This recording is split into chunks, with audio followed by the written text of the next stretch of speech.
Well, welcome to another edition of Intentional Conversations. This is Mike.sandlin of Cape Fear Men, and I thank you for joining us tonight.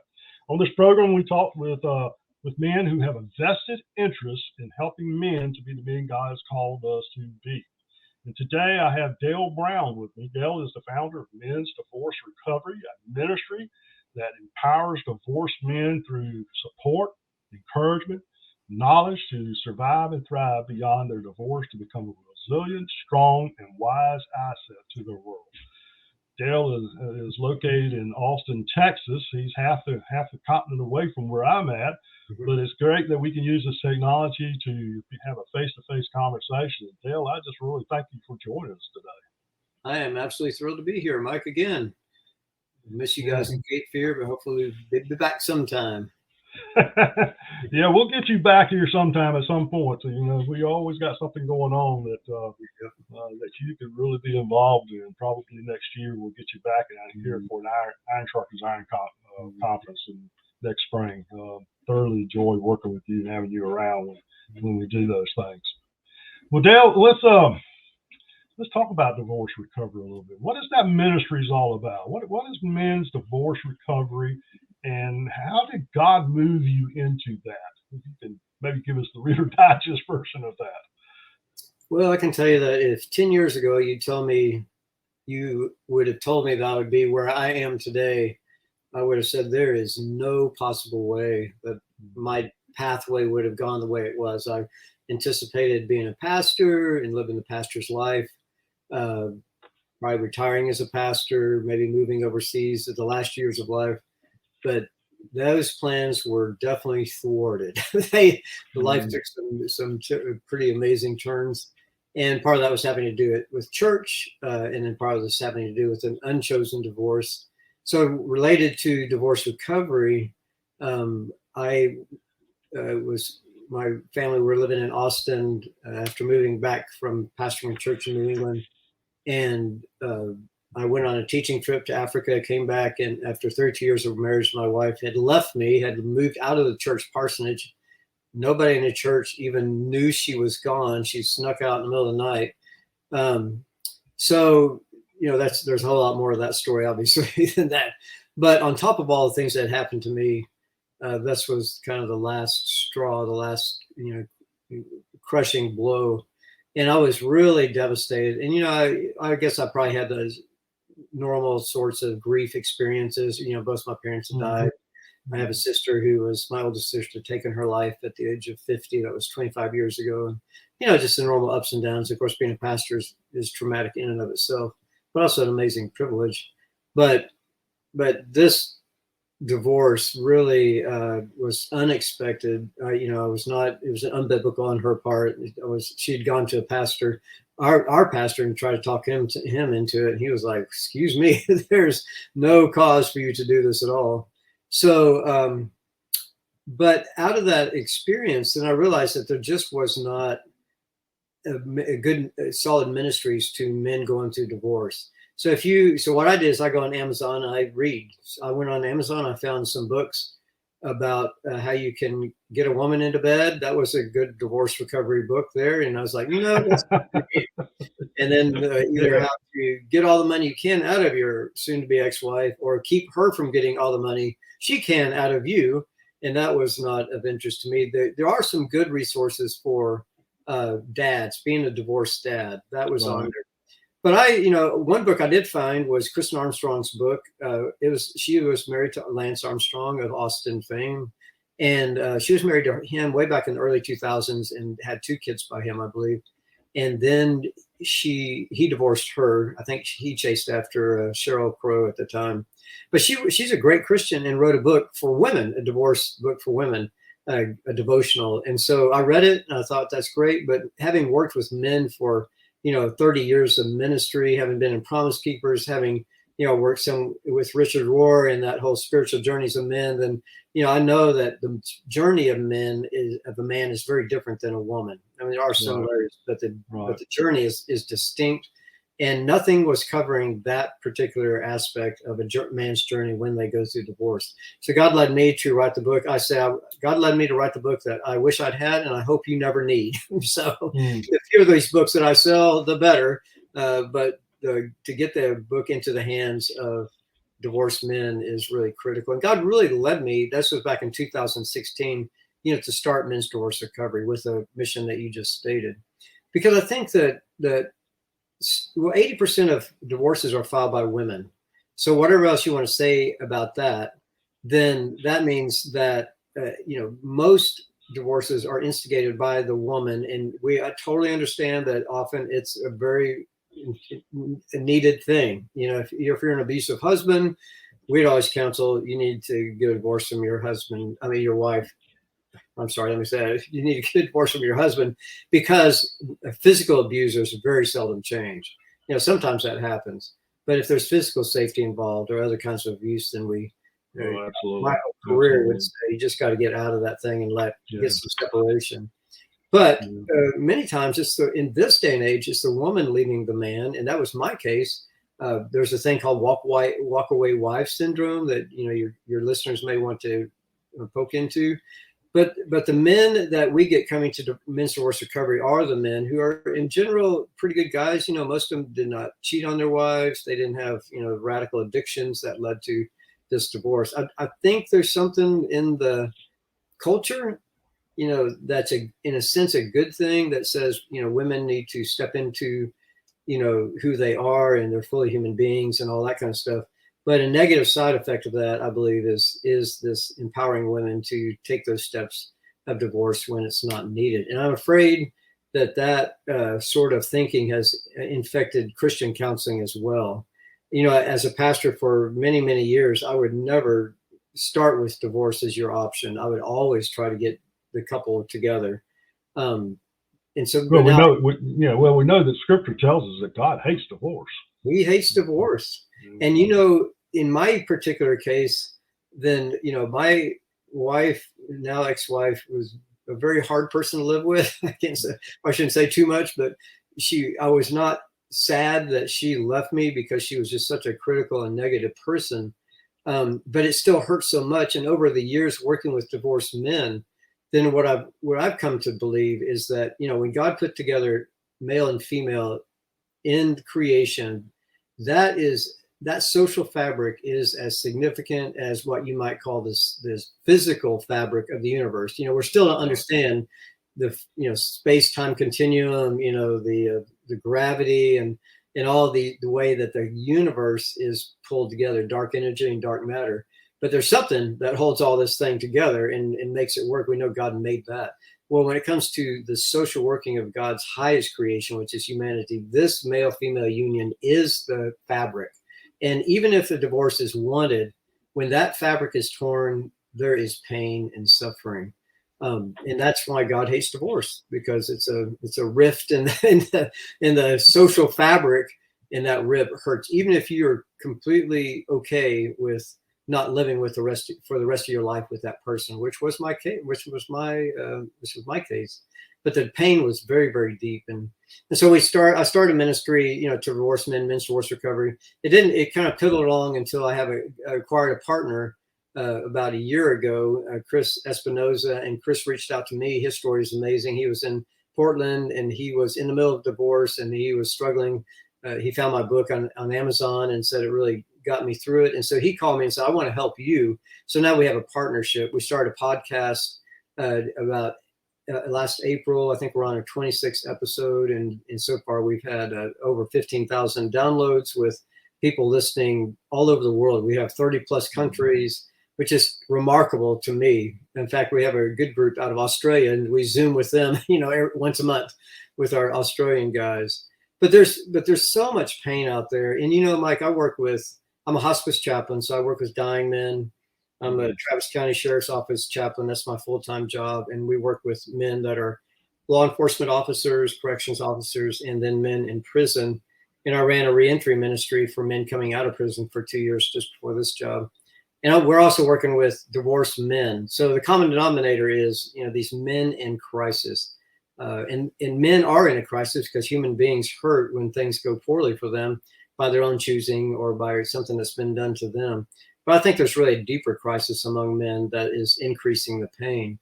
And as evidence of that, I'm in Austin, Texas, and within a 500-mile radius of me right in this space. There have been, I want to say, 7 major mass shootings in the last 5 years. So we have 2 at Fort Hood. Those were a little earlier. Santa Fe down in Houston. We had 5 police officers just get slaughtered in Dallas a few years ago. We have the El Paso shooting, the Walmart, the young guy that just decided he just hated Mexicans and went to that Walmart, shot up 20-something people.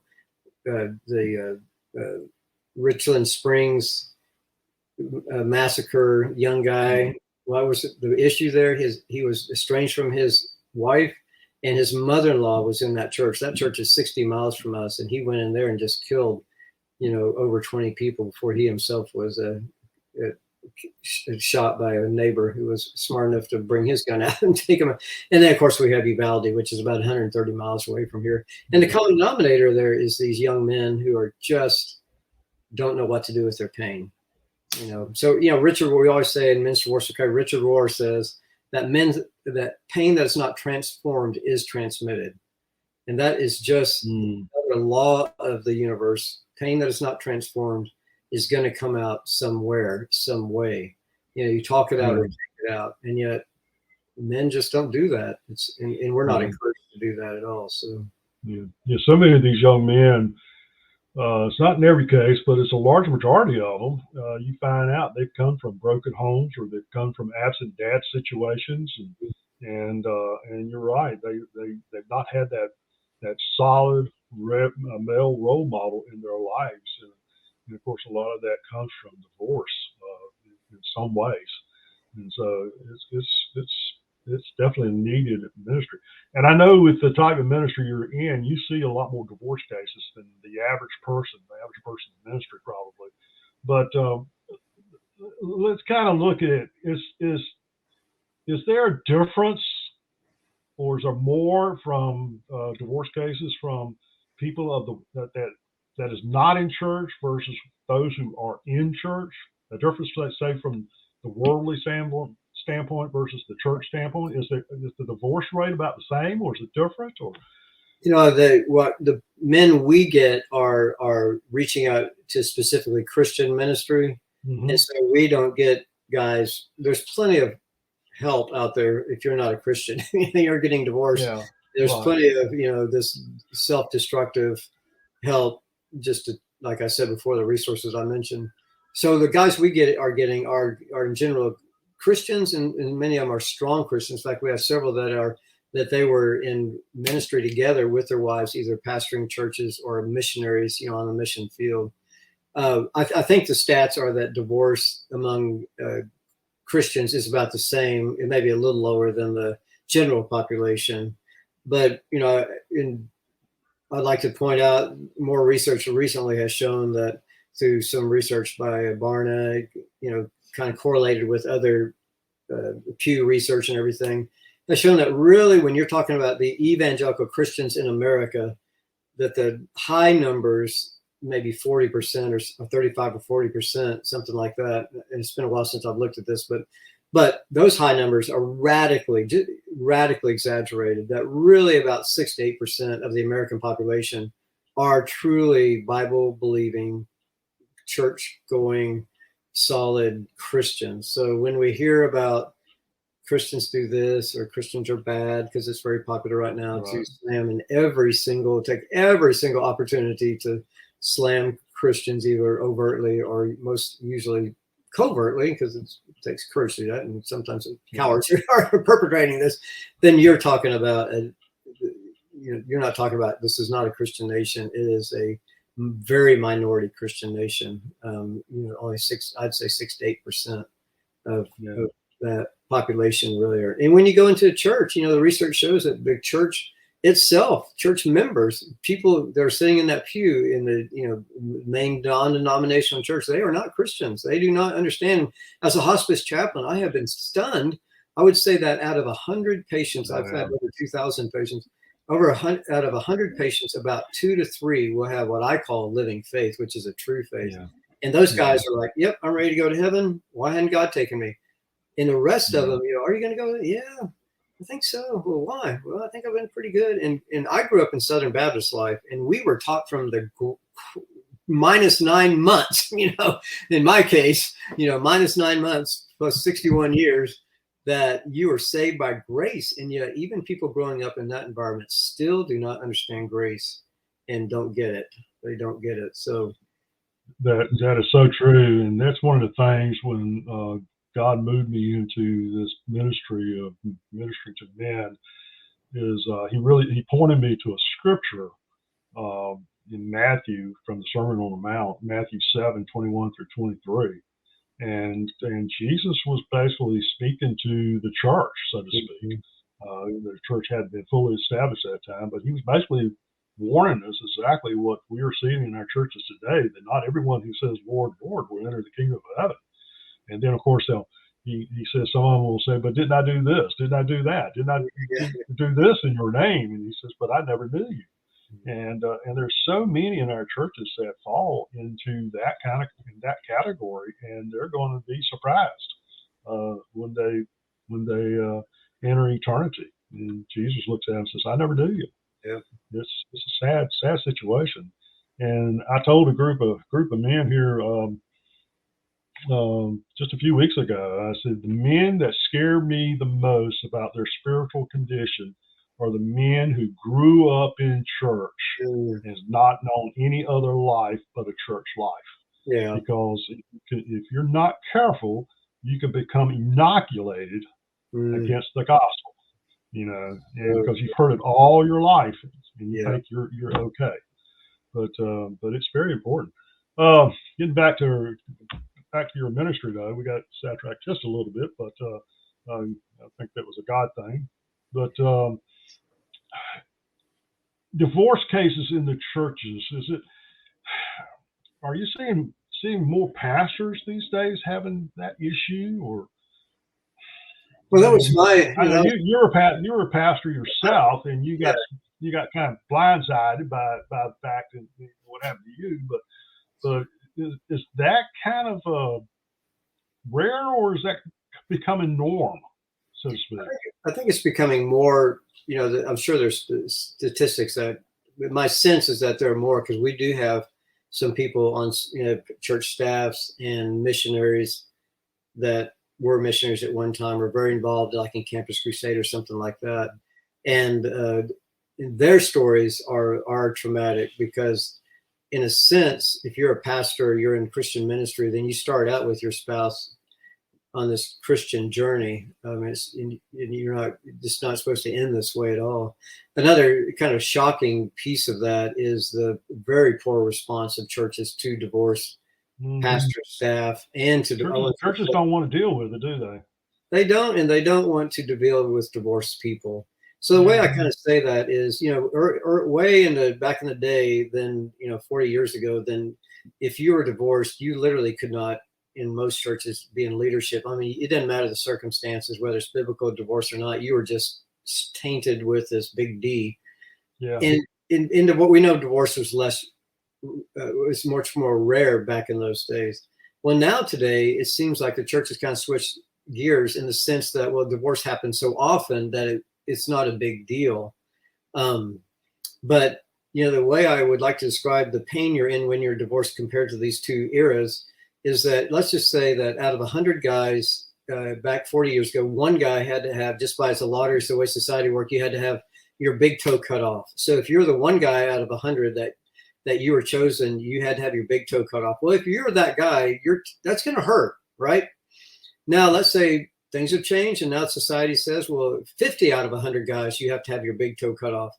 Well, now, if you're one of those guys, guess what? It's going to hurt just today, just like it did 40 years ago, whether there's one of you or there's 50 of you. Right. And I think the church is there's a dualistic sort of thing here that it's no big deal because it happens so often. But then the church does shun, certainly past. And I tried probably 200 church positions and never got through the door into a church position again. And one of my friends here in Austin, he really said it best. He said, you know what? You look great on paper on a resume, but if you're the guy that I want and I'm hiring, if he's hiring for staff, then I know it's going to take me extra work to investigate what happened with you and to sell you to the church because you're divorced. So there's still this deep-seated prejudice in churches against divorce. And what this does, and what this always does to men, whatever their circumstances, is when they are pushed away and their pain is not acknowledged, then it makes them angrier and it drives them into more isolation. So, the big thing for divorced men is you've got to get connected. And we talk about you've got to build a team. And the best way to illustrate this is just think about football. I grew up going to every UT football game, University of Texas home game in the world. I learned a couple things there. One was that no referee ever seemed to pay any attention to my dad yelling at them. It never happened. I went to many, many games, and he screamed, but I don't think they listened to even a single word he said. But the other thing was, and we know this to be true, is that when a guy goes down on the field, then an amazing medical team rushes out there and starts to work. And we saw that with DeMar Hamlin. And that was instant. And everybody stops what they're doing. Everybody, watches in their thing. And when the guy's down on the field, when the team runs up, he says, I got this. He doesn't say, I got this. I don't need you guys. I'm good. I'm a man. Get away from me. None of that happens. The guy goes down. Everybody knows he's hurt. They assess what's going on, and they rush the medical team out there. Now, what happens in divorce is, or any other painful event for men in this culture, is you are just not supposed to need help. And so that drives men into isolation. Or let's go back to the football illustration. There's another group of people out there on that football field, right? They're called the cheerleaders. Now, if you're a guy and you went down on the turf, you may rather look at the cheerleaders. You'd may rather have the cheerleaders come over and look at you and you look at them. But those cheerleaders are not only going to not help you, they're going to get in the way of the medical team. And for divorced men and men in pain, the cheerleaders are porn, strip club, prostitution, hookups, that kind of thing. So guys, if you're in pain, whatever your cause of your pain, you don't need the cheerleaders in your life. They will get in your way. You need that medical team. And so we tell guys, you've got to build this team of a good friend, one or two good friends. You don't need any more than that. Your pastor, a men's leader within the church. You need a counselor, a therapist, and then a lawyer, financial planner, and your medical doctor. And you have got to build the team. And it takes more work than normal. Oh, I should say it just takes more work than it should have to. And the best way to illustrate that is say, we just got 988, 40 years after 911. So if I have a physical emergency, there is an amazing infrastructure put in place that will be instantly activated if I go down physically. I mean, fire, ambulance, hospital, ER.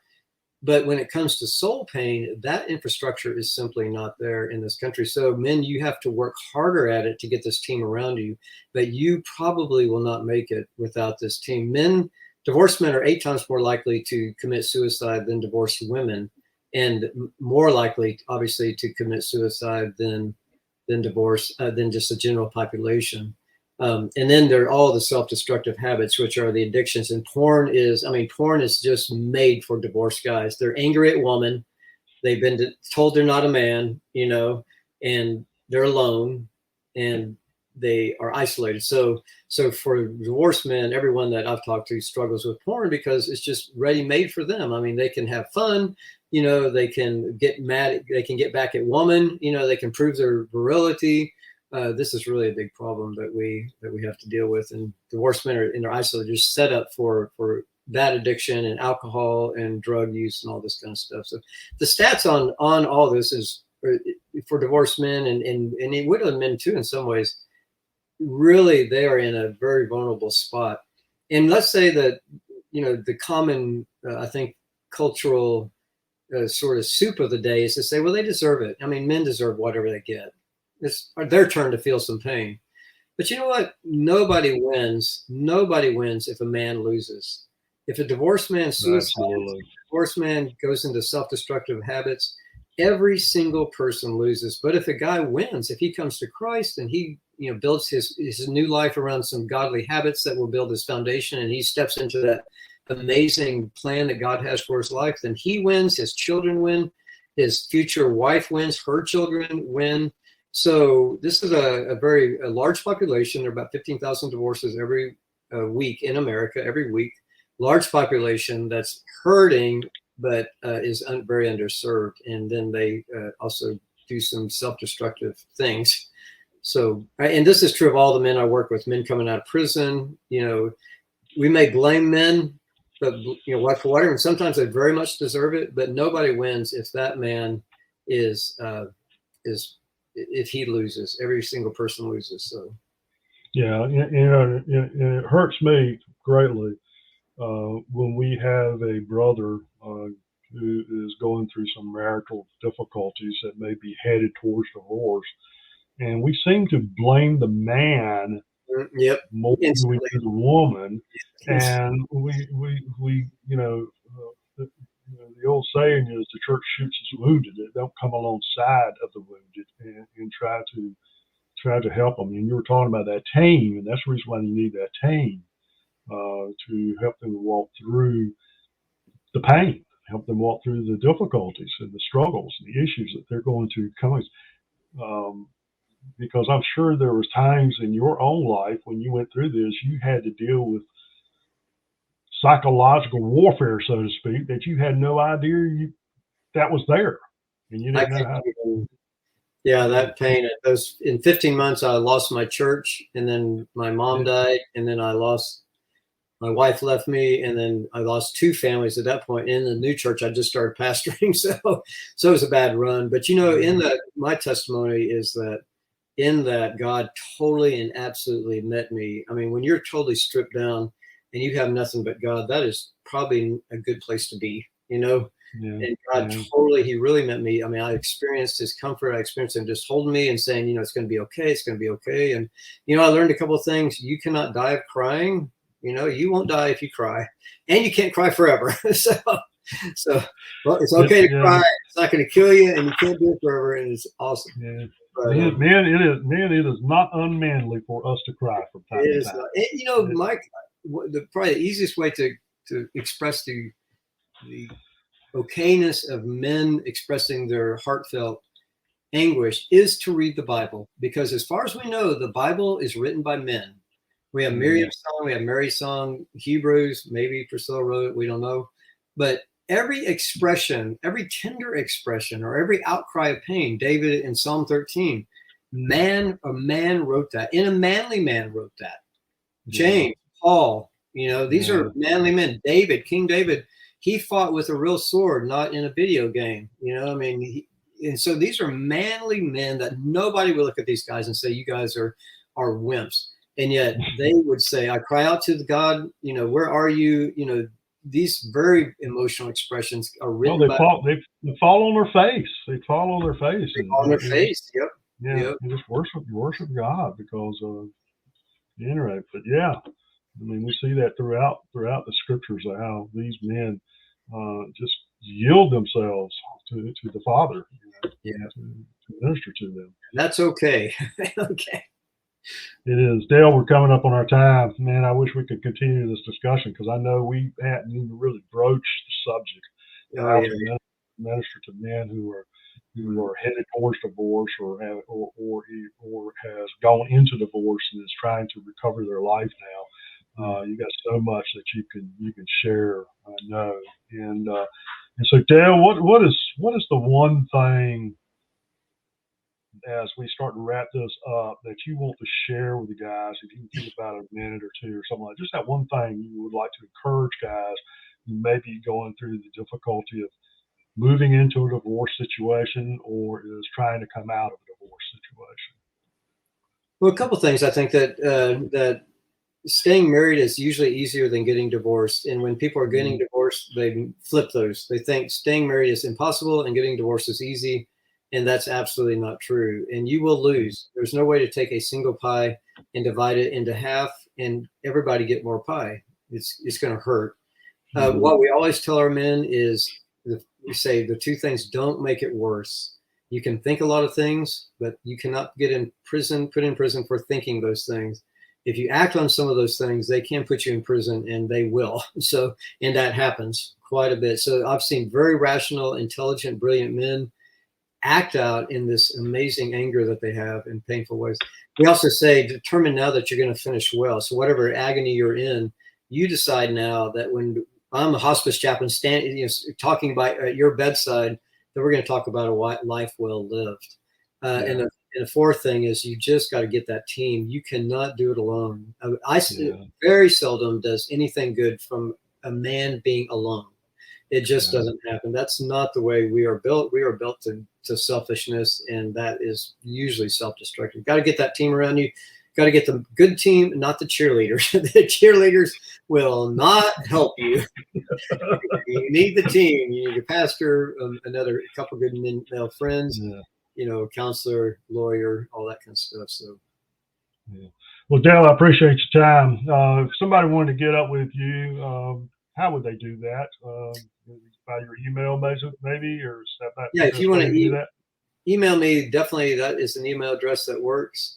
mensdivorcerecovery.org is our website, and then you'll find what we have to offer there.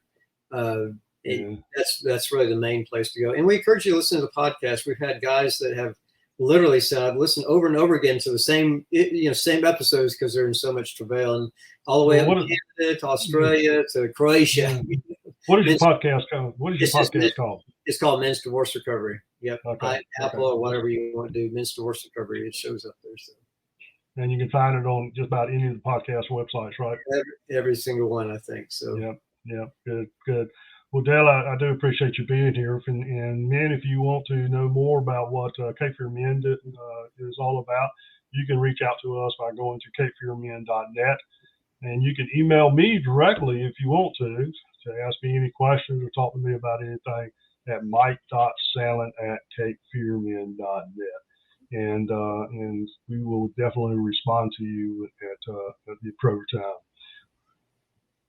Well, thank you for listening to Intentional Conversations with Mike Sandlin. Intentional Conversations is a production of Cape Fear Men and Men's Ministry Coalition.